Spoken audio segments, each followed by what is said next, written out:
Okay, so thank you for allowing me to do your birth chart reading. I know that I said it would take a couple of days, but I figured there's no time like the present. So I apologize. I'm getting ready for bed, so I'm like a little bit of a hot mess. But I did want to go ahead and knock out this birth chart reading for you. It's really cool of you that you would share your birthday with me and allow me to get to know you better like that.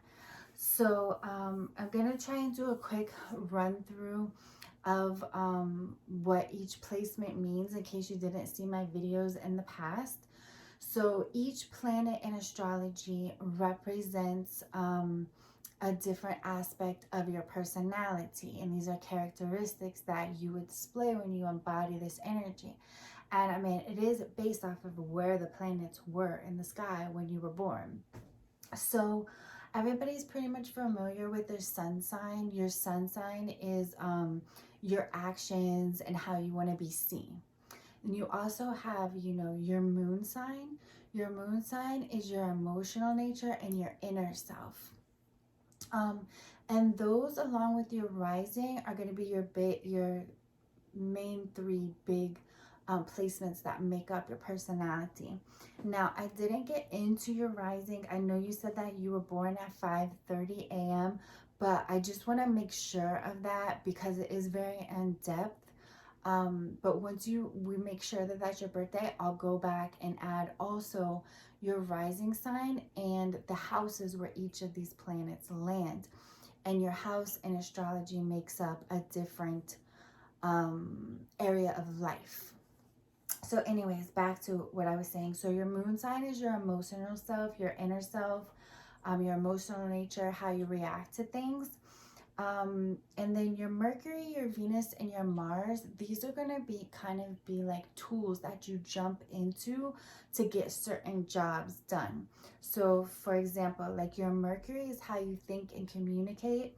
Your Venus is how you love, and your Mars is how you take action and go for your goals and everything. So it's like your ambition and drive. So those are five of your major planets in astrology. There are more, but for the sake of simplicity and time, we're going to focus on those planets. So we'll go ahead and start with your sun sign. So you have it in the earth element. It's a Taurus sun sign. So this is how you want to be seen. This is your light. This is how you shine. So this is exists dependably, slow, steady, and practical. They like sensual things, a fixed mentality, like AKA stubborn as fuck, and might have possessive tendencies. And then the nickname that I have for this placement is the Ice Cream Man.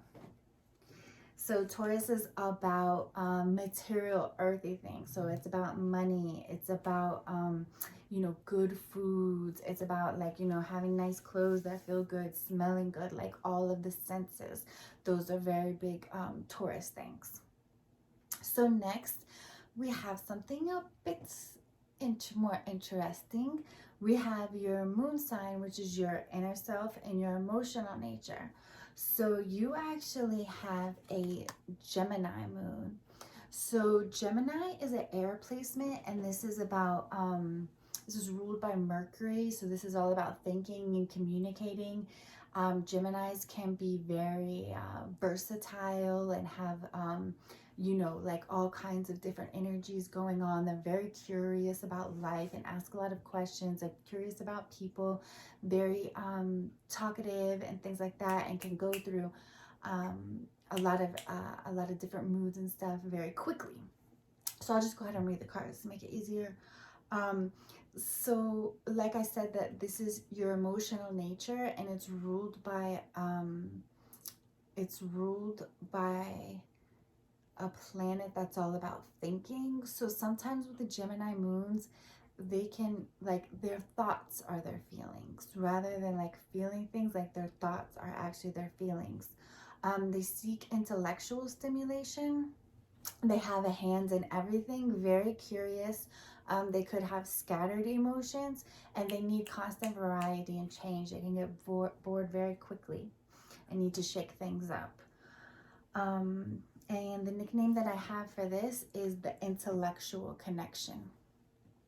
So you actually have, I don't know if you can see these cards, but you actually have a lot of placements in Taurus, which is not typical. So you have very strong Taurus energy with that Gemini moon really running the show though. You might not realize the struggle that most people go through with battling like different aspects of their personality, and just the internal struggle that a lot of people experience because you have all the same placement. So you're pretty, solid in that. But anyways, next is going to be your Mercury, how you think and communicate.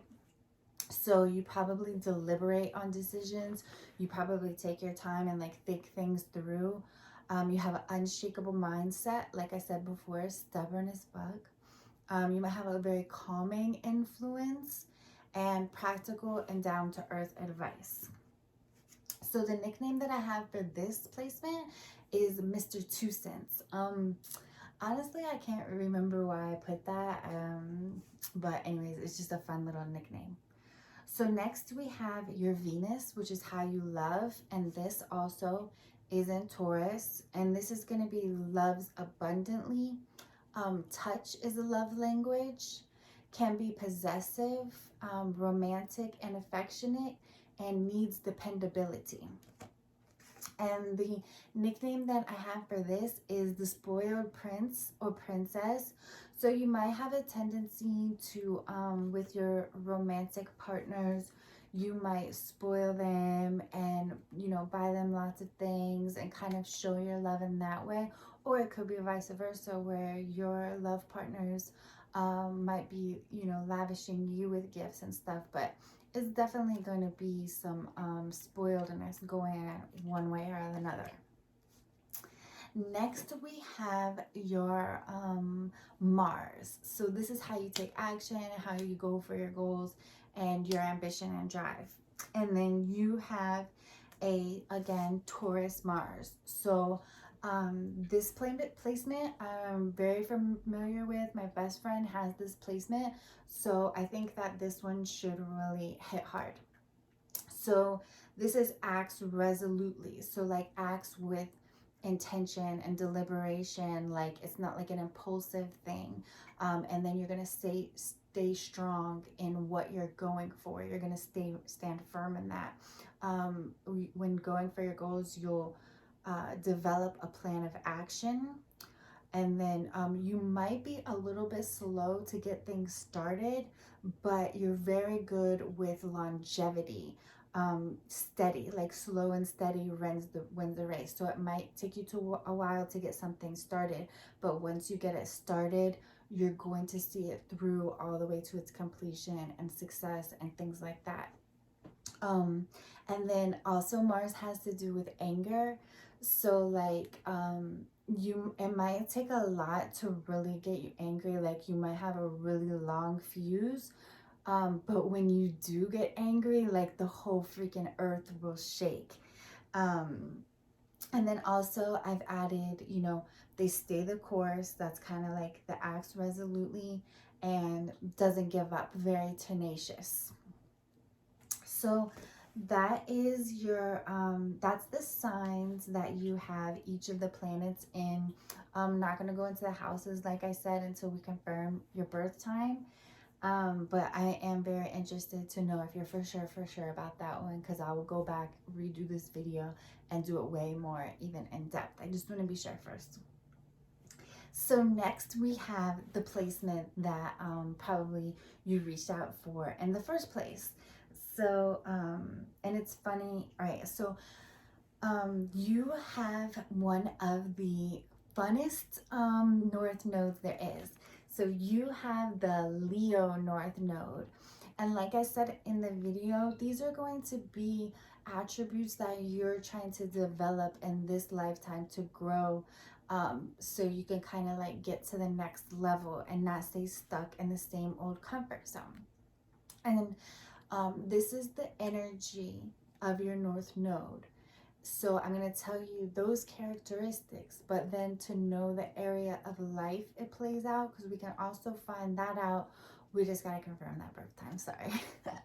All right. So your comfort zone, the things that you're familiar with, are probably going to be things like you might be like a little bit emotionally detached or cold. You might want to fit in, want to belong to a group, like be susceptible to peer pressure a little bit like that, especially when you were younger. You might kind of like try and blend in with the group instead of like really kind of letting your own light shine. Excessive daydreaming and observation, being a rebel without a cause, so just going for pure shock value or pure rebellious, just for no reason, just for the point of shocking and rebelling. And then this one, I might be a little bit biased or whatever, but I said being for the streets. You might have a lot of friends, a lot of acquaintances, a lot of social circles, but maybe not necessarily a lot of real deep, close bonds. So this is the type of energy, and it's a very much thinking and communicating type of energy. Having acquaintances, having friends, fitting into groups, like those kind of things. This is what makes you comfortable. But really, what you're meant to do, what you're meant to grow to, is let your own light shine. You're meant to be the star of this lifetime. You're meant to be the one on center stage. So you have a Leo North node. That means that your South node is Aquarius. That's the energy. Aquarius energy is what you're moving away from. And what Leo energy is being warm-hearted, soaking up the spotlight and being confident, nurturing your creativity. So you want to make sure that like you're doing things with drama and flair, and taking time for, like, I don't know if you like to do music, or if you like to do any kind of art, or whatever your like artistic creativity is. Could be just the way you communicate, or the way you dress, whatever it is. Make sure that you're nurturing that. That's what you're here to do. You're the freaking star. Shine.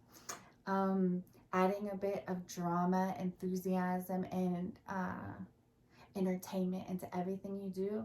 And last but certainly not least, you are here to have fun.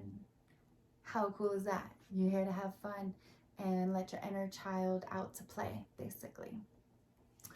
So that's a wrap for that. And sorry, I'm a little bit of hot mess and everything, but I hope that explained your birth chart a little bit, and I'll be happy to go more into depth with it at another time too, especially once we confirm the birth time. Anyways, thank you. Bye. Have a good night.